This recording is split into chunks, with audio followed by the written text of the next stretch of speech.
नमस्कार शेतकरी बांधवांनो, मी ज्ञानेश्वर दौड पीक पाणी या यूट्यूब चॅनलमध्ये तुम्हा सर्वांचं स्वागत. शेतकरी बांधवांनो, आपण आज या ठिकाणी कपाशी लागवड करणार आहोत. त्यासाठी कपाशी लागवड करण्याच्या अगोदर आपलं जे काही कपाशीचं बियाणं आहे त्याला बीज प्रक्रिया करणं खूप गरजेचे आहे. त्यासाठी आपण हा जो काही या ठिकाणी जो पुडा निवडलेला आहे म्हणजे बियाणं निवडलेलं आहे ते म्हणजे निजविडचं नवनीत, आणि जो काही आपण पुढा या ठिकाणी निवडलेला आहे तो म्हणजे राशीचा 779. म्हणजे हे जे काही दोन्ही वाण आहे हे लवकर येणारं वाण आहे. परिणामी उभाट वाढणारं जे काही वाण आहे ते म्हणजे आपलं हे नवनीत आहे शेतकरी बांधव. त्यामुळे आपण या दोन पुड्यांची निवड या ठिकाणी केलेली आहे. परंतु सर्वात महत्त्वाची गोष्ट जी आहे ती म्हणजे कोणतंही बियाणं तुम्ही लावा, मक्का लावा, तुम्ही सोयाबीन लावा, तुम्ही कपाशी लावा, परंतु बीज प्रक्रिया हा अतिशय महत्त्वाचा मुद्दा आहे. जोपर्यंत तुम्ही बीज प्रक्रिया करणार नाही तोपर्यंत खऱ्या अर्थाने तुमचं जे काही बीज आहे म्हणजे ते उगणार चांगलं नाही. अनेक प्रकारच्या समस्या घेऊनच ते त्या ठिकाणी उगवेल. त्यामुळे अशा प्रकारच्या अनेक समस्या तुमच्या सुरुवातीच्या काळामध्ये येऊ नये यासाठी बीज प्रक्रिया अत्यंत महत्त्वाची. आता बीज प्रक्रिया कशी करायची ते तुम्हाला या ठिकाणी मी सांगतो. म्हणजे प्रॅक्टिकली मी माझ्या शेतामध्ये या ठिकाणी तुम्हाला बीज प्रक्रिया करून दाखवणार आहे. तर त्यासाठी या ठिकाणी आपल्याकडे जे काही आहे ते म्हणजे ट्रायकोडर्मा आहे, म्हणजे लिक्विड फॉर्ममध्ये आहे. म्हणजे आपण हे एक प्रोडक्ट वापरलेलं आहे. त्याच्यानंतर दुसरं जे आहे ते म्हणजे रायझर, हे ह्युमिक ॲसिड आहे. मी बीज प्रक्रिया कशी करायची ते देखील सांगणार आहे आणि याचे फायदे काय आहेत ते सुद्धा तुम्हाला सांगणार आहेत. आणि त्यानंतर हे जे काही या ठिकाणी आहे हे NPK बूस्ट DX, म्हणजे हे बूस्टरचं आहे. श्री गजानन जाधव सर यांचं हे रायझर आणि हे बूस्टर त्यांचं आहे. त्यामुळे आपण याची आता बीज प्रक्रिया कशी करायची ते मी तुम्हाला या ठिकाणी सांगतो. शेतकरी बांधव, खरं म्हणजे हे जे काही आहे हे 250 जवळपास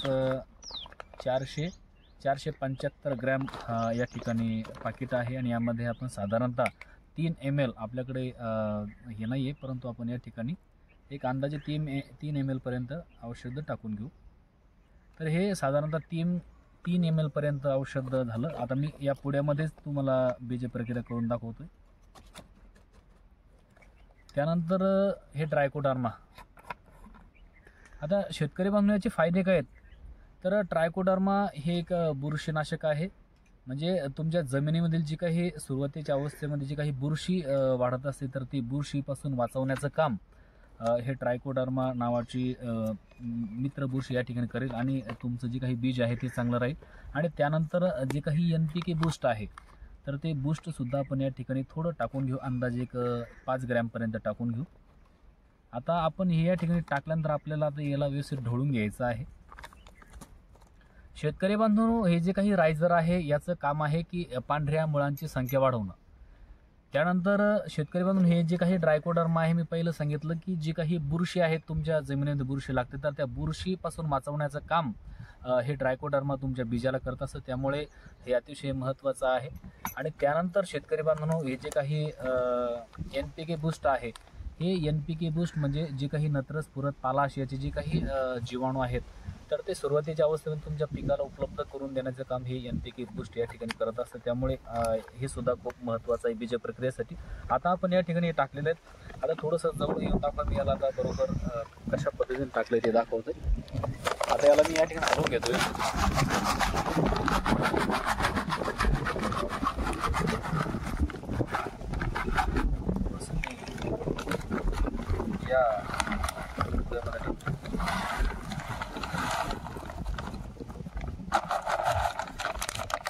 त्याला व्यवस्थित अशा प्रकारचं पाण्याला ढवळून घ्यायचं, म्हणजे हलवून घ्यायचं पद्धतशीर.